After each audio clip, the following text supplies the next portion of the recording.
Hello, Wayne County Community College students. I'm Dr. Morrison, and today we're going to talk about anatomy and physiology.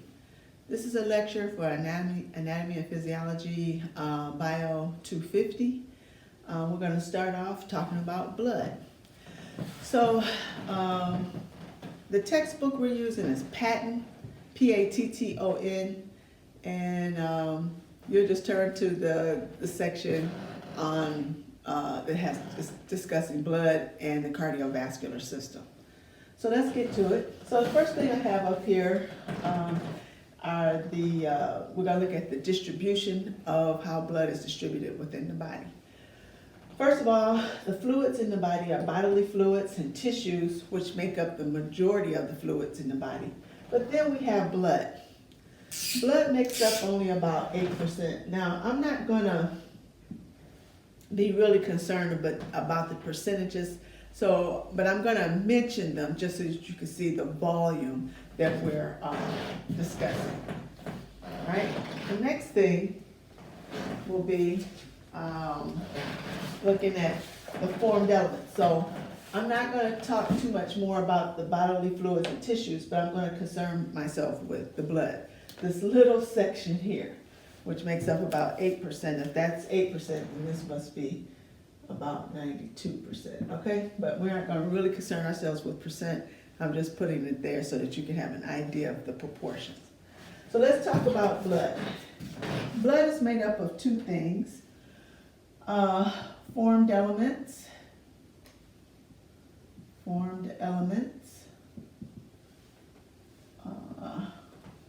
okay? And it's made up of plasma, okay? And this is what blood is made of. So you have the bodily fluids and tissues. Yes, that makes up a lot of the fluids. But then the blood is made up of formed elements and plasma. This makes up whole blood. And we'll say this is about, now your text may say something different, but like I said, we aren't going to really be that concerned about the percentages. And that little squiggly line means approximately or about. So about 45% of our blood is formed elements, and about 55% of our blood is made up of plasma, okay? From that, let's look at the formed elements. Let's talk a bit more about the formed elements. All right, the formed elements are leukocytes, which are also known as white blood cells. Leuko means white, cytes means cell. So leukocytes are white blood cells. And let me just draw the whole thing like this.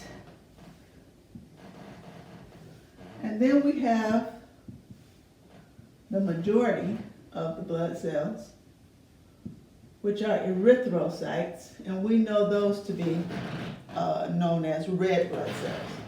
So these are red blood cells. And then the last thing we have are platelets. Now these are the formed elements.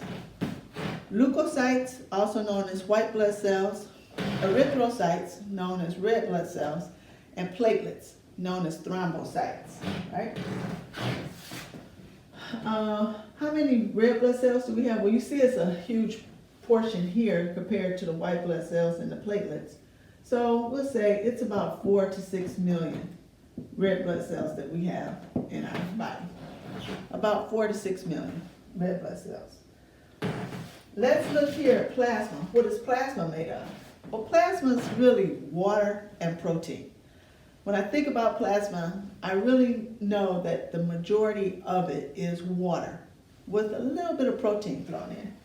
So let's look here and let me make the box. I put proteins, and then this is water, and then a little bit down here is going to be some salts, some lipids, enzymes, hormones, and we could say waste. You could put vitamins in here, and I'll put waste products, and then I'll just put etc. because there's other little minor things in there. And all of this, proteins, water, and these things, salts, lipids, enzymes, hormones, vitamins, waste, and etc. is what makes up plasma. So let's go over that. We talked about blood. What is blood? Blood is made up of formed elements and plasma. What makes up formed elements?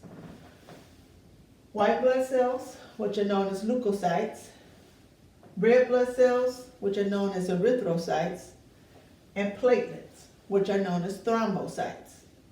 That is what makes up formed elements. What makes up plasma? Remember, plasma is mainly water with a little bit of protein. And then you have some other little additional things like salts, lipids, enzymes, hormones, vitamins, and waste products, etc. So this is what blood is right now. Leukocytes, white blood cells, red blood cells, platelets, some protein, some water, and some salts and lipids and things like that. That's blood. Let's look at leukocytes. Let's look at the white blood cells. There are 5 white blood cells. There are 5 leukocytes. And we're going to discuss those in a little more depth. But I'm just going to talk a little bit about the leukocytes, that small portion up here. And then I'm going to talk a little bit about the platelets, this small portion here. So let's look at the leukocytes, the white blood cells, leuko, meaning white. Right? I'm just going to draw my box here. And you'll remember that this is all of that. In your textbook, they'll have all of the white blood cells, and in that way you can follow along and see what each one is. So let's look at eosinophils. Eosinophils really don't make up too much of the substance in white blood cells. There's really not that many of them.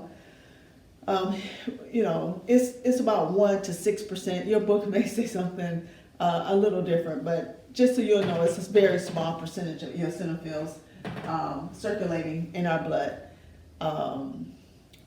under normal conditions. The main thing we have circulating just under normal conditions are neutrophils. Neutrophils are the main white blood cell that is on patrol in the body.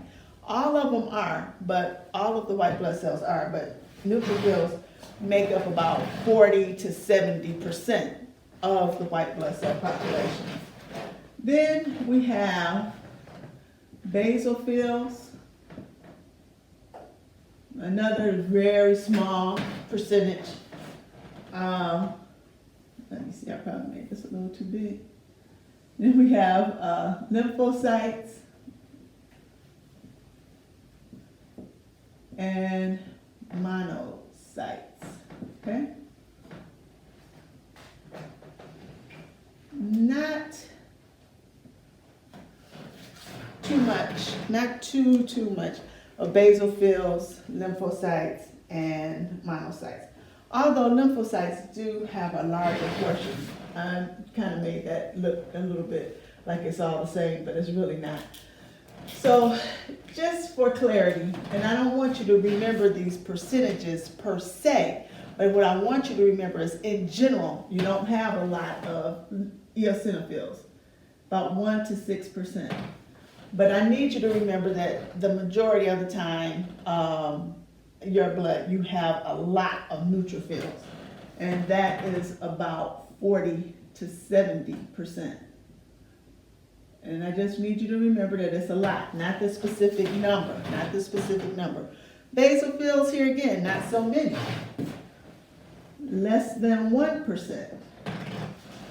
Lymphocytes, I should have drawn it just a tad bigger because it is about 20 to 40% here.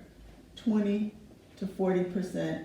And then here again, monocytes, about 2 to 10%. Those percentages are not for you to memorize. They're mainly for reference, so you will remember that the majority of what you have in the blood are neutrophils, then the lymphocytes, then the monocytes, the eosinophils, and then last will be the basophils because it's less than 1%. Okay? So these are the leukocytes. Leuko meaning white, cytes meaning cells. These are the white blood cells. And that's all we're talking about here.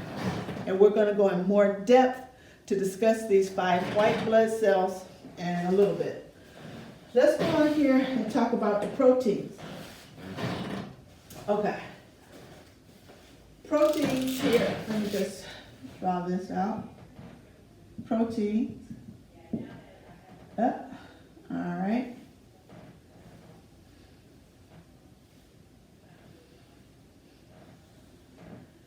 And this will be all of that like this. So we're just talking about proteins.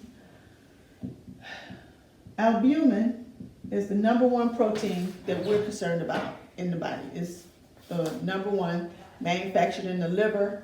That's about, I'll just say about 55% of the proteins. So that I gotta make that a little bit more than half.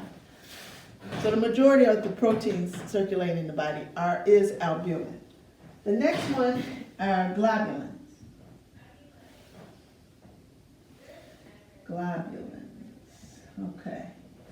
And just for reference, we'll say, I don't know how they came up with this number, 38%.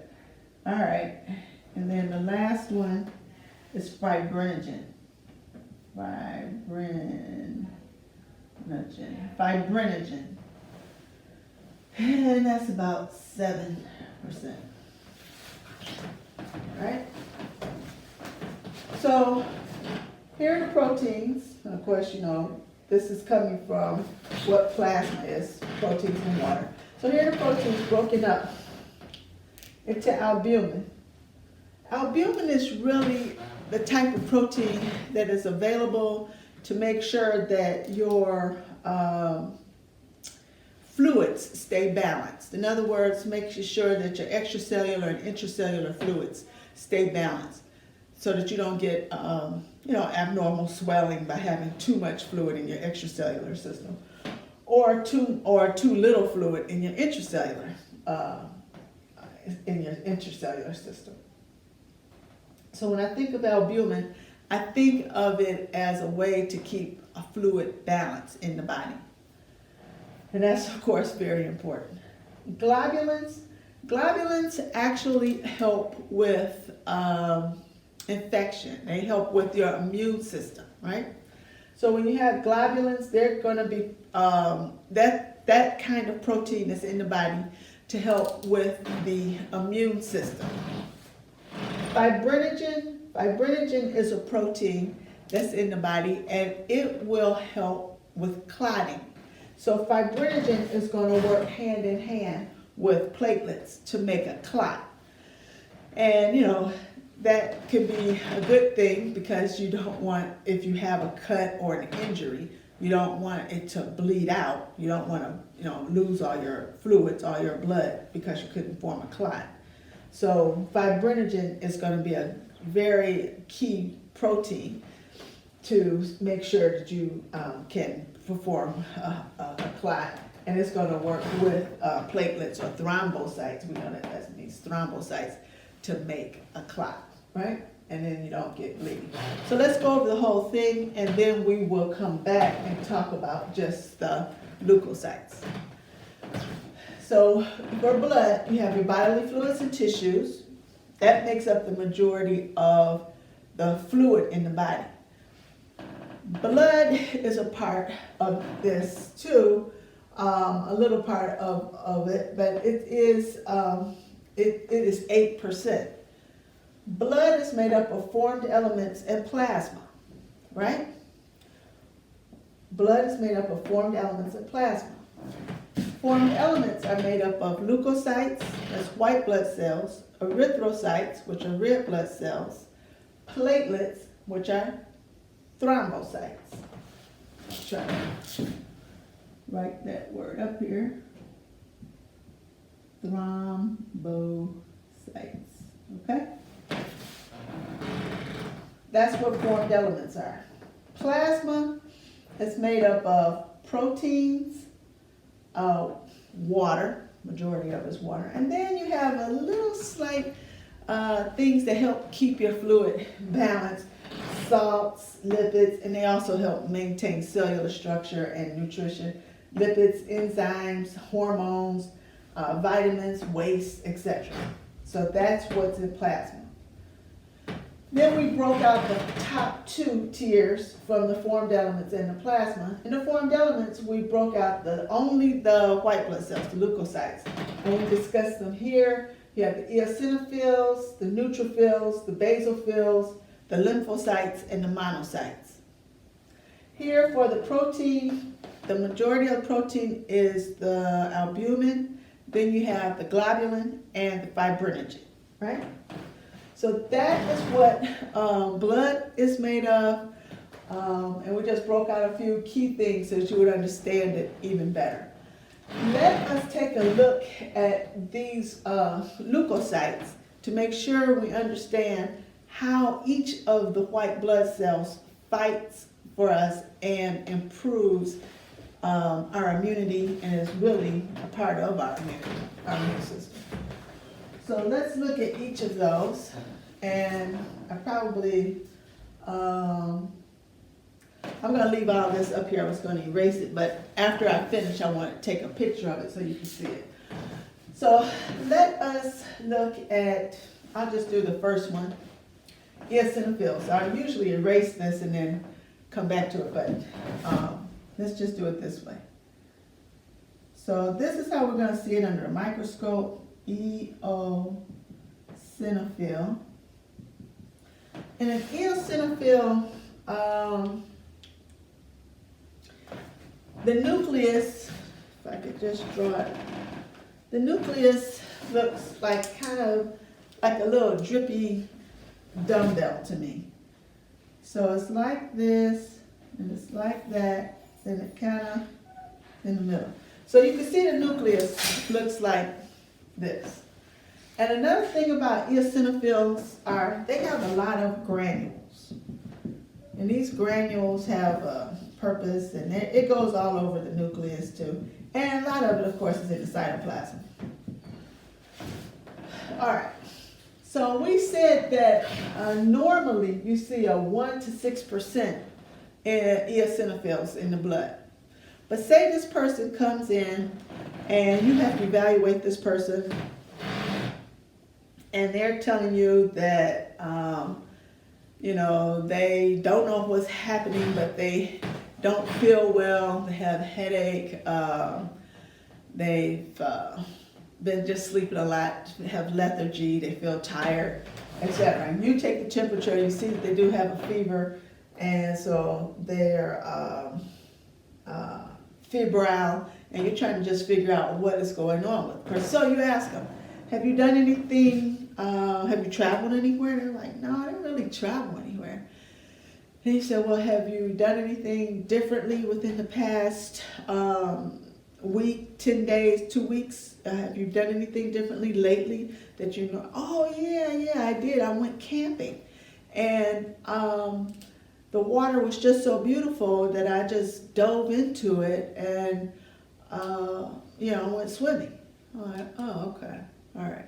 So now in my brain, I'm thinking this guy probably has some type of parasite, because when he dove into the water, something may have gone up his nose, and it was a nice still water, he said, and little protozoans, little things could float on the water, and when he disturbed it by diving into it, something went up his nose and got into his system some kind of way through the nose.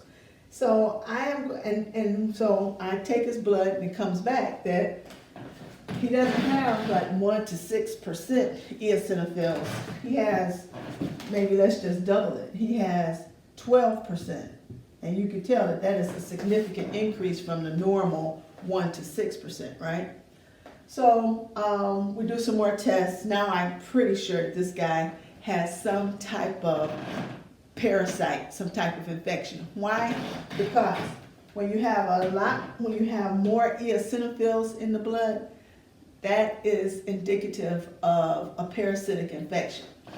Usually with parasitic worms like helminths, or you can also see eosinophils with allergic reactions as well. But here in this case, we'll say the guy has parasitic infection. I'm going to give him some medication to alleviate that and get his parasitic infection, and get his system back to what it normally should be, his blood back to what it normally should be. So you see an increase of these types of white blood cells during parasitic infections. And of course it can be something just as simple as an allergy too, but we'll talk about an allergy in a minute. All right, so that's an increase in specifically eosinophils. Let's look at the next one, the neutrophil. So here's a neutrophil. I'll draw a neutrophil. This is the way it would look under the microscope. Now let's look at this nucleus, because under the microscope you're going to be looking at the cells and looking at the nuclei to determine which white blood cell it is. That's why it's important for you to know what the nucleus looks like. So here is, and you can see that there's 3 lobes here. For the neutrophil, let me write this so you will know. This is a neutrophil. For the neutrophil, you can have 3 to 5 lobes, and that will be fine. I'm just going to draw 3 to 5 lobes, and specifically neutrophils also have granules in their cytoplasm and in the nucleus as well. So eosinophil has granules, neutrophil has granules. You can see the difference in the nuclei here from the drippy kind of dumbbell to the lobes here in the neutrophil. Now, neutrophil, we said, had normally floating around our system about 40 to 70 neutrophils. Now, it's not important to remember the number, but you got to have some reference so that when you take the blood, you'll know if, hey, is this too many? Is this unusual? Or is this too low? Is it too many? So it's good to have a reference on how many white blood cells each should have, but you don't have to necessarily remember that number. That's not the important thing. Just use it as a reference. This person comes in, for example, and they are really looking sick. Not like the previous guy who just had a parasitic infection. Not that I'm, minimizing that, but this person looks very sick. High fever, could barely give his history, has somebody else to speak for him. This is a person that after you take this person's blood, you kind of don't even want to wait for the results. You want to start putting some general, broad spectrum antibiotic into him. And this is the way I feel, especially with a fever that high and he's looking kind of uptunded. So here you are going to look at him, and he comes back. So the blood work comes back. And we say 40 to 70 usually. He ends up having neutrophil count of, let's say, 85%. You can see that that's far greater than the maximum of 70%. When you see a high neutrophil count, I need you to think bacterial infection. Bacterial infection. For bacterial infections, you give antibiotics. Antibiotics, okay? So bacterial infection, you give antibiotics. And then this will start, it should start to come down and come back down to its regular number. All right. Basophil, less than 1%. So it's not many basophils in there. Let's see, where can I put a basophil? I'm gonna run out of space. I got 2 more to do.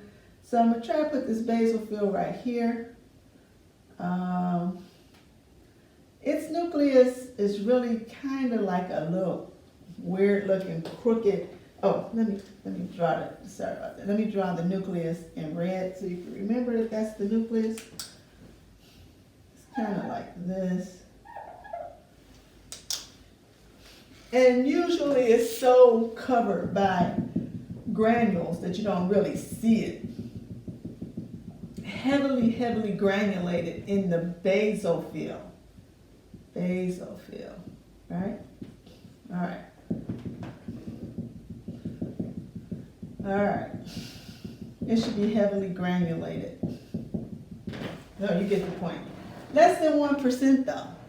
So when do we really see basophils? We see basophils during allergic reactions, say hay fever, for example.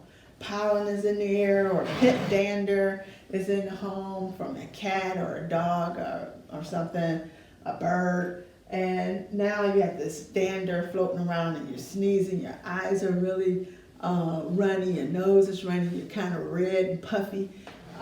These granules in the basophil release 2 things. They release heparin and histamine. And usually that's why you will give somebody Benadryl, which is an antihistamine against the histamine, against these mast cells releasing this histamine. And it will dry you up. That's what, it's an antihistamine. It's against the histamine, which is being released to make all this drippiness come out. So the person comes in, they're sneezing, they're looking all drippy, they're kind of red and flushed because of this blood thinner heparin being released from these granules as well. And I'm like, yeah, I expect when I get the blood coming back from the lab that it's going to have a higher percent of less than 1%, maybe about 5% basophils. And then the person goes on and tells me when I'm in, of course I got the history, that they are having an allergic reaction, they have hay fever, and there is a lot of pollen in the air. So we can see that with this type of scenario with the basophil. Let's see if we can get a lymphocyte in here. This is allergic reaction. Let's draw this one. This is a lymphocyte. Now lymphocyte, usually we have 20 to 40% in our blood, but this person comes in looking like, sneezing a lot, aches and pains, muscle aches, pains, and the nucleus looks like this. It's black though, but I'm just drawing it in red just so that you can see the nucleus. It's all colored in. It should be all colored in. Just pretend that that is all. The nucleus is all colored in, but it's black. No granules in here. Big old nucleus. Takes up most of the cell, actually.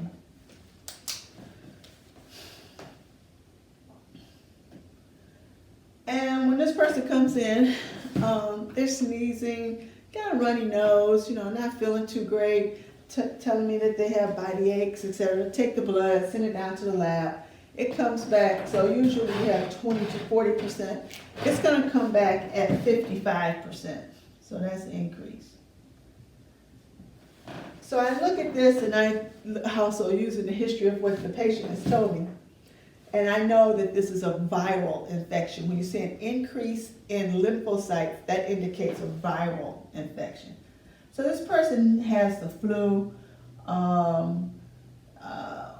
Started off with a cold, and then it just went on and ended up with the flu, especially when he started telling me about the muscle aches and stuff. Sneezing, fine. I thought that probably was a cold, but he looked a little too sick for it to just be a cold, and it turned out to be a viral infection of the flu. So this is when you have a lot of lymphocytes, that would be indicative of a viral infection. Let's do this last one, the monocyte. If I can find a space to squeeze in this monocyte, I'm going to put the monocyte here. As the monocyte the monocyte has a nucleus that looks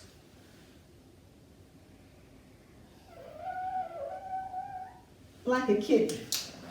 It's a kidney shape. This is monocyte. Now when you learn what each nucleus looks like, then you'll know what red blood cell you have. Monocyte, we usually have 2 to 10% of those, normally. Well, this is an older gentleman comes in. He's about 78 years old. And he's telling me, he just kind of lost his appetite, not feeling that great, got a little pains every now and then, but he's noticed that he's like really slow. The energy is not as much as it was, and he's just sleeping a lot. He says, it's just some general things that are happening to me, and I don't really know where to put them. He said, usually I have a lot of energy. Usually I can just go all day. I don't sleep as much as I'm sleeping now, and this is a change that seems to be getting worse and worse over time. But he has noticed it over the past few months, but it's just now to the point that it's worse. So we take his blood, send it down to the lab, monocytes come back. Now 10 is the max, his comes back at let's just say 20%. When you see monocytes and it's an increase, you think of chronic infections. Chronic infections like tuberculosis or cancers and things like that. Why? Because this is when you see an increase in monocytes, this is what it is indicative of, chronic infections.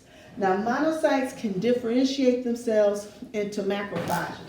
So monocytes can differentiate themselves into macrophages, become a macrophage. And of course the macrophages are the things that go around and gobble up cellular debris and help keep the body in pretty good, the blood and everything in pretty good, clean, in good shape.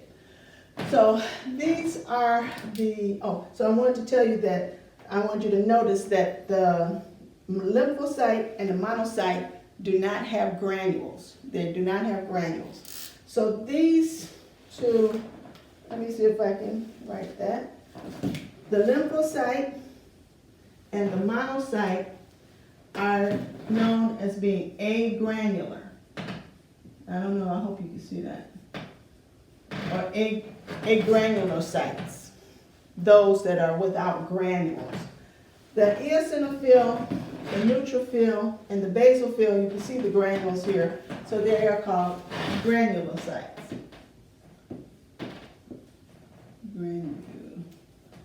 Granulocytes. Okay? They have granules.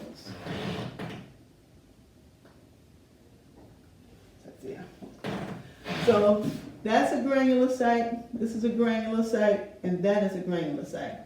These two, lymphocytes and monocytes, are agranular, meaning they do not have granules. You will need to know the difference between that, because the question on the test could be phrased as which granulocyte is indicative of bacterial infection. And you would say what? Neutrophil, correct. I could say which agranulocyte is indicative of a viral infection. Agranulocyte is indicative of a viral infection. Right, you would say lymphocyte. So I don't have to ask it. I can ask it that way by using the granulocytes versus the agranulocytes or some other way. Oh, one other point I wanted to make with this. Looking at the lymphocyte, which is indicative of a viral infection when you have a lot of them, versus the neutrophil, which is indicative of a bacterial infection when you have a lot of them, I want you to be able to tell the difference. Now, one thing I did say about this viral infection is that you do not give antibiotics with a virus. So if you're going to the doctor or you're taking a child to the doctor and you're demanding antibiotics for a cold, and I've seen pediatricians do this, they'll just give the parent the antibiotic just to shut them up.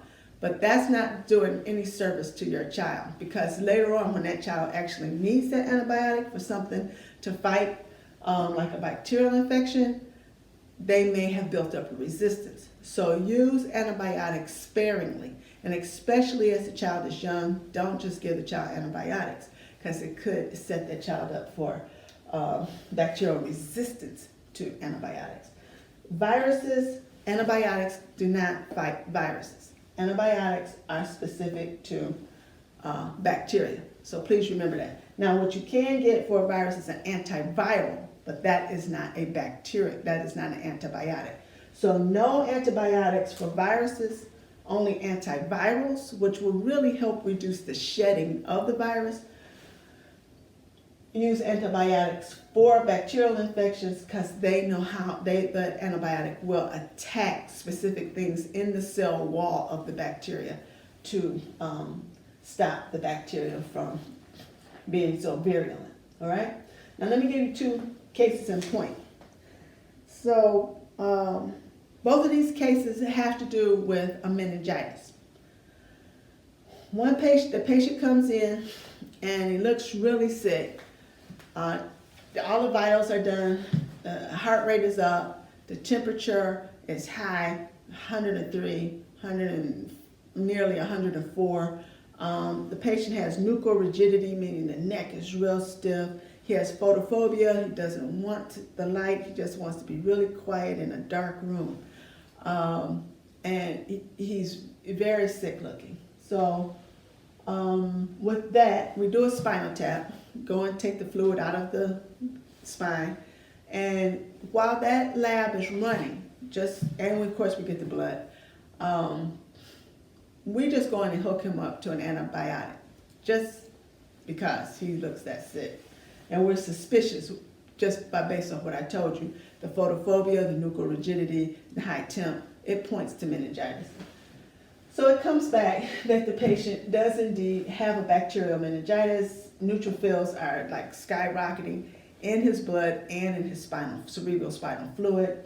And so he's off, and we hospitalize him for about 10 to 14 days, give him IV antibiotics, and make sure that he gets an antibiotic that crosses the blood-brain barrier. Otherwise, it's not going to do him any good. Has to get at least third generation cephalosporin to go across the blood-brain barrier to get into the brain to help fight the bacteria in the meningitis.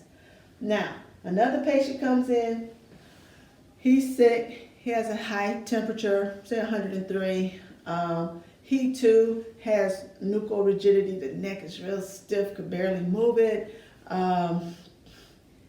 Light is hurting his eyes, noise is hurting his ears. He just wants to be in a dark room as well.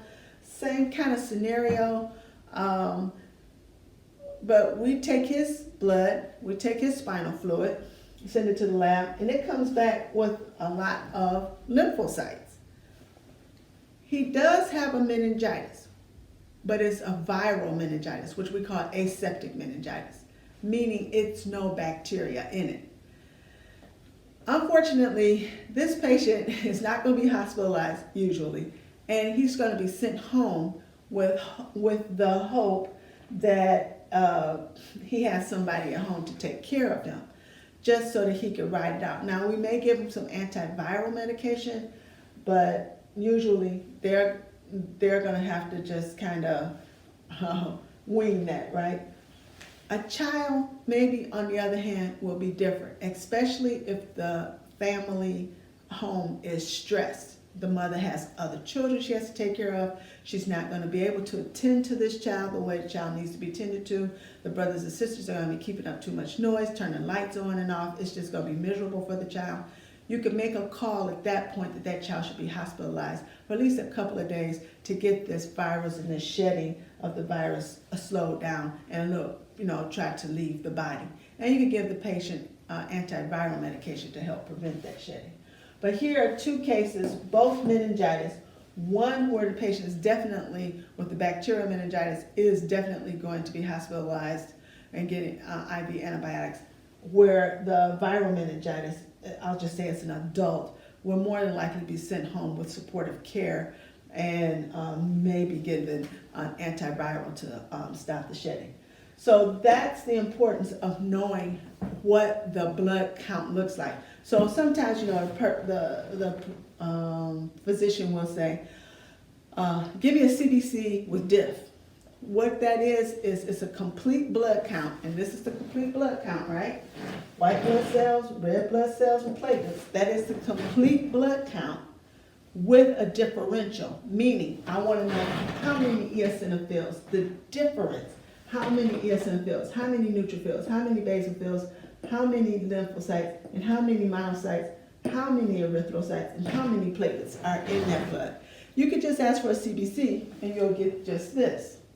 But if you ask for a CBC with diff, a CBC with differential, then I want to know the difference. I want to see the numbers on how much of each, because now I'm trying to figure out this patient's problem. I want to see what is going on with their blood.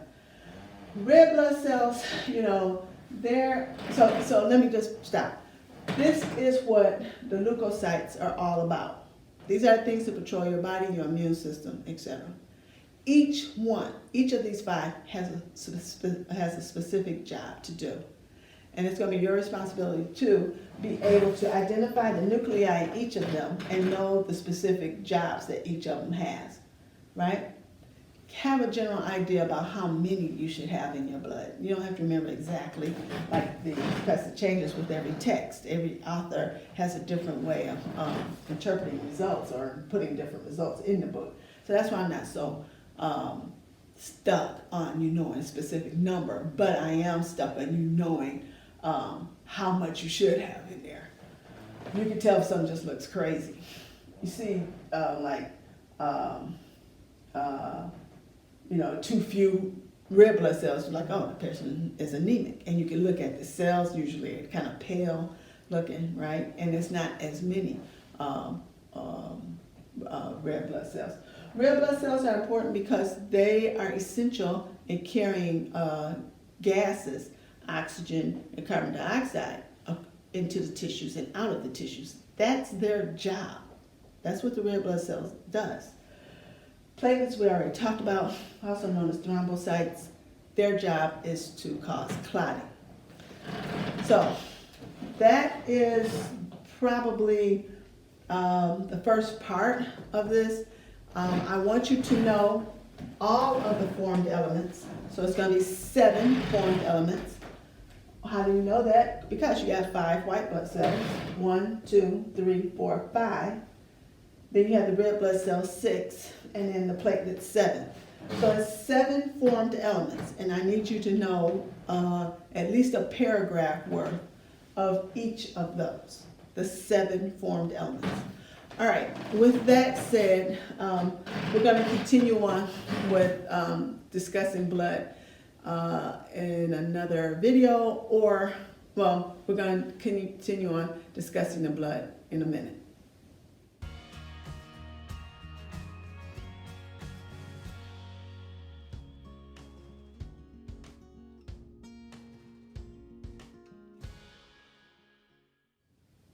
All right, you guys, let me introduce the text that we're using for the class.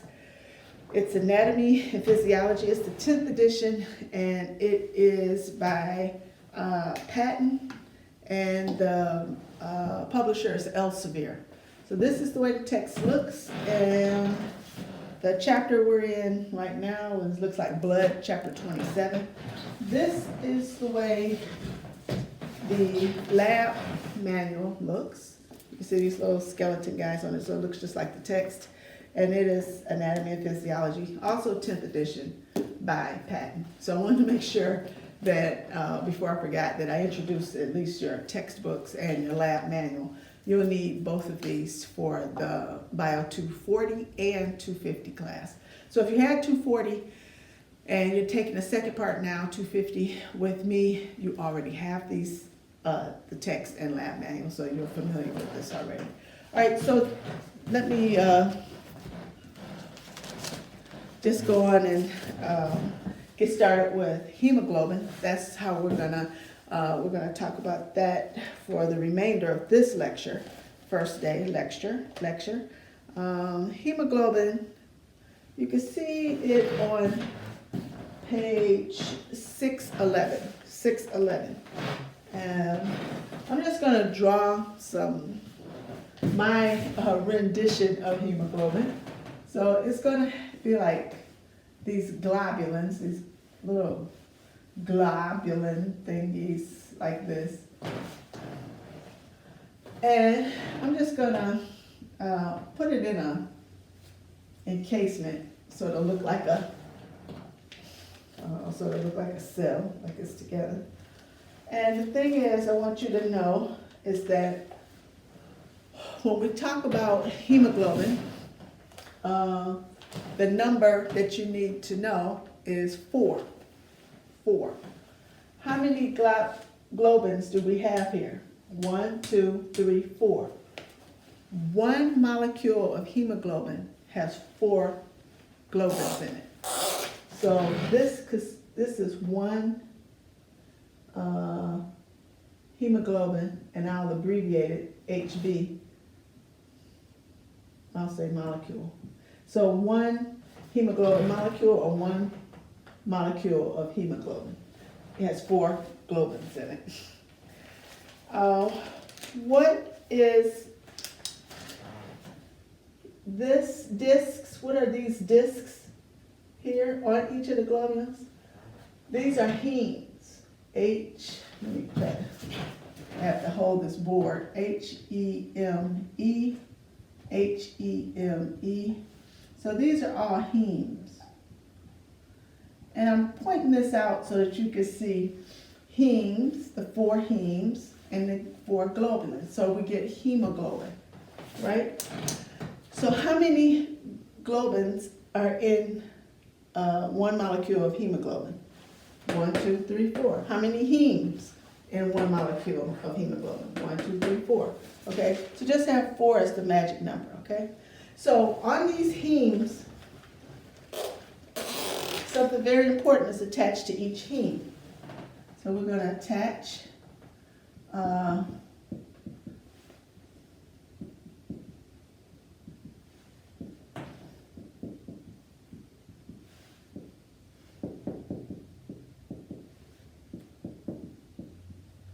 Fe 2+ is iron. We're going to attach this mineral, iron, to each heme. How many molecules of iron is it for one hemoglobin molecule? 1, 2, 3, 4, right? 4 molecules of iron to each for one molecule of hemoglobin. What is attached to each iron? Now look, the iron is attached to the heme is on each globin. What's attached to the iron? Iron is going to carry the oxygen, okay? Very important to understand this. So we know this is oxygen, right? All right. How many molecules of oxygen for one heme? 1, 2, 3, 4. Please remember the number 4 when we discuss blood and when we get into the cardiovascular system, when we especially talk about the heart itself. So 4 is going to be your magic number. So it's 4 molecules of oxygen for one molecule of hemoglobin, 4 molecules of iron for one molecule of hemoglobin, 4 molecules of heme for one molecule of hemoglobin, and 4 globulins for 1 molecule of hemoglobin, right? You have to have the heme in order for iron to attach. In order for you to have enough iron, in order for you to have enough oxygen, you need enough iron. So sometimes if a woman during menses, she's losing, the uterine lining has shed, the endometrium, and now she is feeling very tired because she got rid of this excess blood. She will start to feel tired, and sometimes she'll lose so much till she may become anemic, and she'll be really tired, kind of having a hard time getting her breath because she's lost so much iron as the blood was being shed from the uterine wall, and she doesn't have enough enough iron for oxygen to attach to it. So that's just a way to think about not having enough iron. Iron is a very good supplement. You don't have to eat meat to get iron. A lot of vegetables, especially leafy green vegetables, have iron in it. For example, spinach and kale and Swiss chard, they all carry enough iron. You don't have to eat meat to have iron. So increase your leafy green vegetables and you'll be just fine in the iron department. So this is hemoglobin. Now, the reason I mention this is mainly because I want you to know that this is a red blood cell, normal red blood cell. That's not a donut. That's actually an indentation in the red blood cell. If I were looking at this red blood cell, kind of, like say this is the eye, that's the little pupil. We'll put some eyelashes on her. I'm looking, that's a heck of a pupil. Well, anyway. Yeah. So we're looking this way at the red blood cell. It's going to look like this. In other words, it's going to be biconcave. A mature red blood cell does not have a nucleus, so it's anucleated. A meaning without. Nucleated. I'll put the D on there. No nucleus, and then it's biconcave. A concave here, concave here. That is what this little circle means, that it's dipped in. It's not a hole like a donut. So if you're looking at it sideways, this is the way it looks. No nucleus there. That's a mature red blood cell. Hemoglobin is all over this red blood cell. Like a ton of hemoglobin. It tells you in your text, it's like a bajillion of these, millions of them. Why? It's because we're aerobic beings, aren't we? We rely on oxygen. So you need a ton of hemoglobin to carry all this oxygen. Because without oxygen, our tissues don't do very well. So all this oxygen is carried on the hemoglobin, which is carried on the red blood cell. And there's a nice gas exchange. Now, to get the oxygen, and even as important is to get rid of the CO2. Where does the CO2 reside? The CO2 resides on the globulin, right here. That's carbon dioxide there. So that's carbon dioxide right here on the globulin. CO2 here, CO2 here, and CO2 here. So how many molecules of carbon dioxide do we have on each globulin? Correct. 4 molecules of carbon dioxide on each globulin as it carries the carbon dioxide out of our bodies, off of our tissue when the oxygen comes to go onto the tissue. All right? All right. Other thing I could mention, what I want to mention, is this is a normal red blood cell. Then we have some red blood cells that within the normal red blood cells, you may have some that look like they are sickled. And I'll just draw one. That's an exaggeration, but they look sickled. And this is a sickle cell. This red blood cell does not look nice and plump like this normal red blood cell. right? You see these kind of cells, they're distorted. Sometimes they'll look like that, sometimes like this. Anyway, they're distorted. You see these kind of cells in people that have sickle cell anemia, right? This is an autosomal recessive disease, inherited. It's a genetic disease inherited by those people generally, originally, that were along the Mediterranean, around in countries like Greece and Italy, and on the continent of Africa. This, having this in your blood, or some of these red blood cells kind of being sickled like this or distorted, was considered to be a plus, because in those areas there was a lot of malaria, and this type of adaptation would prevent the people from getting malaria. But when two people that have this trait get together and mate, they could potentially have a child that has the actual disease and not just be a carrier of it, right? And then that could be a problem because this doesn't carry oxygen very well. Not enough hemoglobins are on it like it is on a normal red blood cell, and so now you don't have enough oxygen. And when you don't have enough oxygen, you have pain. And that's in anybody. If you don't get enough oxygen, that tissue is gonna become painful. So this is the difference. I'm pretty sure you know about Punnett square, where you have a mom that is A like this. Of course, the capital A is normal, carry a blood cell that's nice and plump like this one. But this little a, she's going to carry a blood cell that looks like this. And then the dad, for example, may also have a trait. He's got a nice A, and the red blood cell is nice and plump, looks like that, can carry a lot of hemoglobin.